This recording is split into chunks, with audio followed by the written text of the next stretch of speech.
ओम शांति 4/3/2023 की मधुर महावाक्य। मीठे बच्चे, तुम रूहानी यात्रा पर हो। तुम्हें देह का भान और पुरानी दुनिया को भूल वापस घर चलना है। एक बाप की याद में रहना है। प्रश्न: साक्षी हो, कौन सी बात हर एक को अपने आप से पूछनी है? उत्तर: जैसे बाप साक्षी हो, हर एक बच्चे की अवस्था देखते हैं कि इनकी अवस्था कैसी है। बाप को पाकर अतीन्द्रिय सुख का अनुभव करते हैं या नहीं, ऐसे अपने से पूछना है कि हम अपने आप को कितना सौभाग्यशाली समझते हैं, कितनी खुशी रहती है। बाप से पूरा वर्षा लिया है, वारिस बनाए हैं। योग बल से पापों को भस्म कर पुण्य आत्मा बने हैं। गीत: रात के राही थक मत जाना। ओम शांति। यह बच्चों को समझाया हुआ है। जैसे आत्मा शांत स्वरूप है, वैसे परमपिता परमात्मा भी शांत स्वरूप है। ओम का अर्थ भी समझाया हुआ है कि ओम अर्थात अहम आत्मा, मम माया। सन्यासी लोग कहते हैं अहम ब्रह्मस्मि। वह ब्रह्म को ईश्वर समझते हैं, रचना को माया कह देते हैं। अहम ब्रह्मस्मि का अर्थ यह करते हैं, परंतु यह सब रोंग है। मनुष्य जो कुछ करते हैं सब मनुष्यों की सुनी सुनाई पर। जिसने जो कुछ समझाया, जो रस्म चलाई, उस पर चल पड़ते हैं, उसका नाम हो जाता है। यह भी ड्रामा में नूंद है। अब बाप कहते हैं, हे राही। कहाँ के राही? परम धाम के राही। यह हो गई रूहानी यात्रा रूहों के लिए। आत्माओं के वापस जाने लिए यात्रा है। गाइड तो ज़रूर चाहिए। विलायत से आते हैं तो उनको भी गाइड मिलता है, मुख्य मुख्य सब स्थान दिखाने लिए। परमपिता परमात्मा को भी गाइड कहा जाता है, पंडों को भी गाइड कहा जाता है। तो बाप कहते हैं, बच्चे, अब मैं आया हूँ तुम बच्चों को वापस ले जाने। कितनी फर्स्ट क्लास यात्रा है, जिसके लिए भक्त लोग आधा कल्प से भक्ति करते आए हैं। कहते हैं, आओ हमको अपने परमधाम में ले चलो। वो जिस्मानी यात्राएं हैं, अनेक प्रकार की। कितने जिस्मानी पंडे हैं? रूहानी पंडा एक ही है। उन्होंने फिर पांडव सेना, शक्ति सेना दिखाई है। लड़ाई की तो कोई बात नहीं है। बाप बेट समझाते हैं, हे मीठे बच्चे, पहले तो यह निश्चय होना चाहिए कि बरोबर वह बाप है। तुम्हारा बुद्धियोग बाप के पास जाना चाहिए। बाबा आया हुआ है हमको वापस ले जाने लिए। यहाँ यह है दुखधाम, पतित दुनिया, नर्क। हेल नाम तो है ना, गाते भी हैं, लेफ्ट फॉर हेवनली अवार्ड। ज़रूर कोई नई चीज़ है। मनुष्य जानते नहीं, सिर्फ कह देते हैं। रस्म रिवाज जो चली आई है सो कह देते हैं। फलाना ज्योति ज्योत समाया, अर्थात आत्मा परमात्मा बन गई। यह नहीं जानते कि ड्रामा है। आत्मा इमोर्टल है। उस अविनाशी आत्मा में 84 जन्मों का पार्ट भरा हुआ है। परम आत्मा में भी पार्ट भरा हुआ है। इसको कहा जाता है ड्रामा की कुदरत। परमात्मा से भी तुम पार्टधारियों का तो और ही जास्ती पार्ट है। वह तो है क्रिएटर, डायरेक्टर। तुम जो देवी देवता बनते हो, उनका सबसे जास्ती पार्ट है। आदि से अंत तक तुम्हारा पार्ट है। सतयुग त्रेता में तो बाप का पार्ट है नहीं। वहाँ बाबा को कुछ भी करना नहीं पड़ता। इस समय मैं बहुत सर्विस करता हूँ। तुम बच्चों को भी और भक्तों को भी राज़ी करना पड़ता है। भक्तों को साक्षात्कार होता है तो वो समझते हैं बस हमने ईश्वर को पाया। भक्तों का नाम कितना है? वह है भक्तमाला और यह है रुद्रमाला। ज्ञान माला में भक्ति नहीं है। वह तो ज्ञान सागर से ज्ञान धारण कर भक्तों का भी उद्धार करते हैं। उन्हों की ही फिर रुद्रमाला बनती है। अब तुम बच्चे समझते हो हम रूहानी यात्रा पर है। गृहस्थ व्यवहार में रहते याद बढ़ानी है। वह है बहुत स्वीट चीज़। बाप रचता भी है, बच्चों को क्रिएट करते हैं। ब्रह्मा मुख वंशावली बनाया है। सब कहते हैं हम शिव बाबा के बच्चे हैं। फिर डायरेक्शन मुख्य देते हैं कि मन मना भव। मैं आया हुआ हूँ तुमको पढ़ाने। हूबहू 5000 वर्ष पहले मैंने यह राजयोग सिखाया था। मैं निराकार आत्माओं से बात करता हूँ। तुम अपने ऑर्गन्स का आधार लेते हो, मैं इनके ऑर्गन्स का आधार लेता हूँ। अब तुमको वापस जाना है, इसलिए पुरानी दुनिया को भूलना है। इसको ही संन्यास कहा जाता है।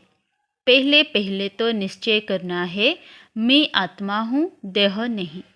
इस देह का भान भूल जाना है। पुरानी दुनिया को छोड़ना है। अब मैं वापस लेने वाला हूँ, तो मेरी श्रीमत पर चलो। देह सहित देह के सभी संबंध आदि भूल जाओ। एक बाप को याद करना है। मेहनत बिगर कोई बादशाही थोड़े ही मिलेगी। विश्व का मालिक बनना है। जो नॉलेज मेरे में है वह अब तुम्हारे में भी आ गई। तुमको संक्षेप में और डिटेल में भी समझाया जाता है। बीज से इतना सारा झाड़ निकलता है। फिर झाड़ की डिटेल में जाएंगे तो बहुत विस्तार है। बाप कहते हैं अब इस पुरानी झाड़ को भूलो, अब सिर्फ मुझे याद करो। भगवान उवाच मैं तुमको राजयोग और रचना की नॉलेज देता हूँ। यह रचना कैसे रचता हूँ, कैसे वृद्धि को पाती है, यह है ड्रामा को समझना। सो तो मनुष्य ही जानेंगे। भगवान पढ़ाएंगे भी मनुष्यों को। मुख्य है गीता। गीता का नाम है। गीता में है भगवान उवाच। ऐसे नहीं व्यास भगवान उवाच। कहते हैं श्री कृष्ण भगवान ने गीता सुनाई, व्यास ने लिखी। वह तो पीछे लिखी गई है ना। इस समय लिखे वह तो विनाश हो जाएगी। तुम यह सभी करके 2-4 हजार बनाएंगे। वह गीताएं तो लाखों करोड़ों की अंदाज में है। फिर भी यही पुराने शास्त्र निकलते हैं, जिससे फिर कॉपी करते हैं। जो उस गीता में अक्षर बाई अक्षर है वही निकलेगा। ड्रामा में वही नोंद है। जिस समय शास्त्र लिखे हैं उसी समय लिखेंगे भी ज़रूर। लक्ष्मी नारायण भी वही बन रहे हैं, वही उनके महल आदि बनेंगे। इस समय बाबा ने इस कल्प वृक्ष का और ड्रामा का ज्ञान दिया है। कहते हैं तुम अब मिले हो, कल्प कल्प मिलते रहेंगे। भगवान उवाच भी लिखा हुआ है, मैं तुमको राजयोग सिखाता हूँ। भगवान नई सृष्टि रचते हैं, ज़रूर उनको राजा बनाएंगे। द्वापर का तो नहीं बनाएंगे ना। कहते हैं कल्प कल्प मैं संगम पर ही आता हूँ। गाइड तो अंत तक साथ होगा। वो गुरु लोग तो मर जाते हैं, फिर उन्हों की गद्दी चलती है। बाप कहते हैं मुझे तो तुम सबको वापस ले जाना है। मैं अपने पूरे समय पर आता हूँ। यह बातें और कोई समझा नहीं सकते हैं। मनमना भव का अक्षर गीता में भी आदि और अंत में है। यही कहते हैं कि मुझे याद करो। मैं तुमको विश्व का मालिक इन लक्ष्मी नारायण जैसा बनाऊंगा, राजाओं का राजा बनाऊंगा। उसी सूर्यवंशी चंद्रवंशी घराने में तुम पुनर्जन्म लेंगे। अभी तुम कलयुग में हो, कलयुग से तुमको सतयुग में ले जा रहा हूँ। मैं कल्प कल्प आकर स्थापना करता हूँ। इस समय ही आऊँगा। हम भी ड्रामा के वश हैं, साक्षी हो। हर एक की अवस्था को देखते हैं कि इनकी अवस्था कैसी है। बेहद के बाप को पाकर अतीन्द्रिय सुख को पाते हैं कि नहीं। हर एक अपनी दिल से पूछे हम अपने को कितना सौभाग्यशाली समझते हैं। बाप के बच्चे बने हैं तो बाप से पूरा वर्षा लिया है। ऐसे भी नहीं बाबा सबको लक्ष्मी नारायण बनाएंगे। यह पढ़ाई है। जितना जो पुरुषार्थ करे। स्कूल में पढ़ा जाता है तो एम ऑब्जेक्ट रहती है ना। तुम जानते हो, हमें 5000 वर्ष पहले मुआफिक हूबहू बाप आकर राजयोग सिखला रहे हैं। भगवान उवाच, मैं तुमको पतित मनुष्य से पावन देवता बनाता हूँ। गॉड पढ़ाते हैं तो ज़रूर गॉड गॉडेस बनाएंगे ना। जैसे बैरिस्टर बनाते हैं। भक्ति मार्ग में भगवती भगवान कहते हैं, परंतु है देवी देवताएं।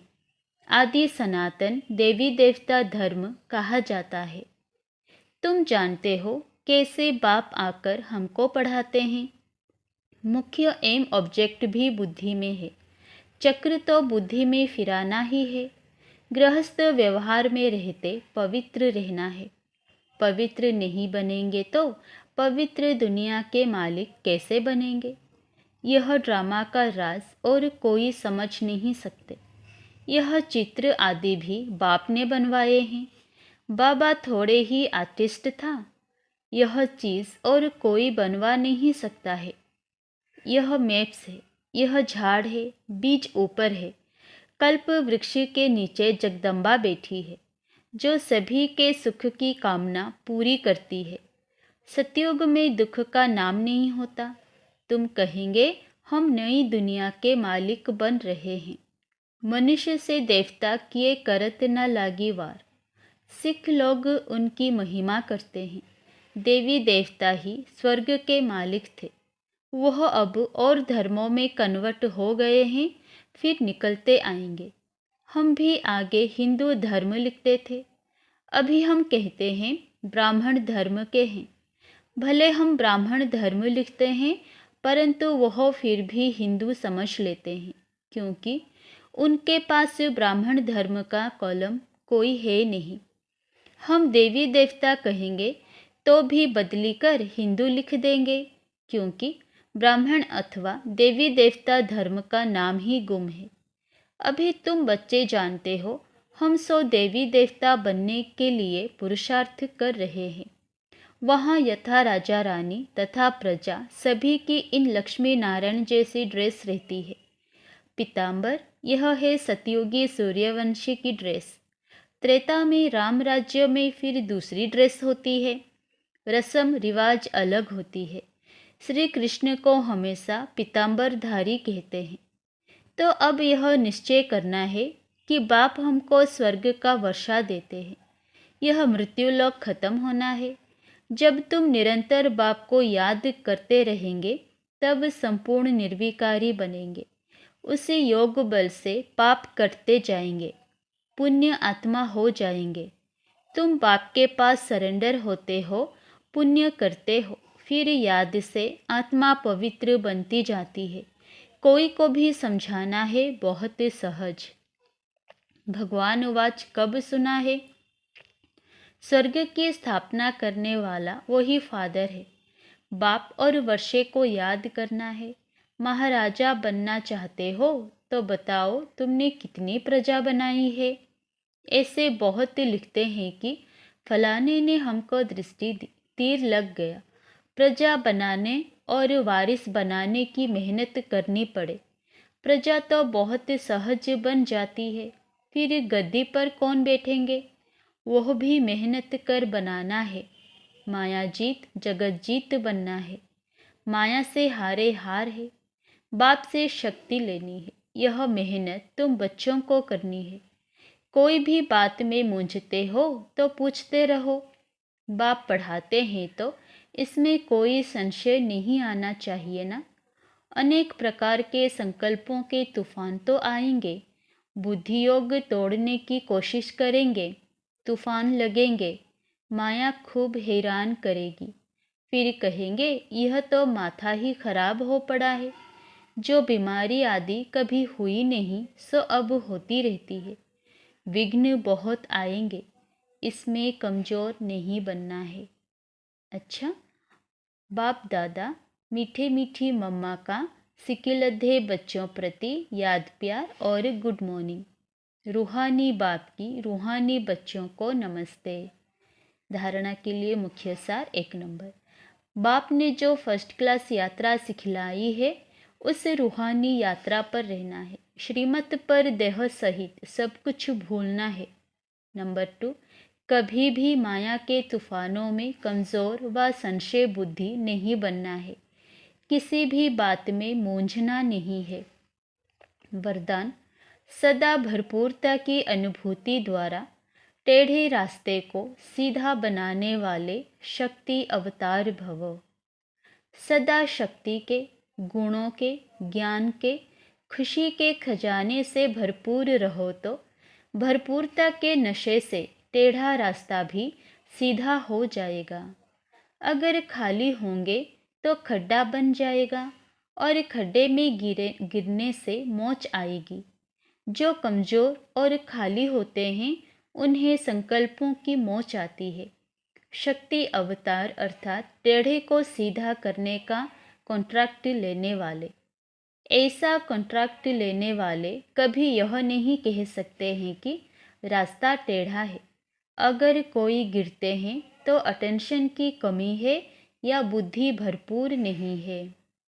स्लोगन, रुहाब को धारण करने वाले ही रूहानी गुलाब हैं। अच्छा, ओम शांति।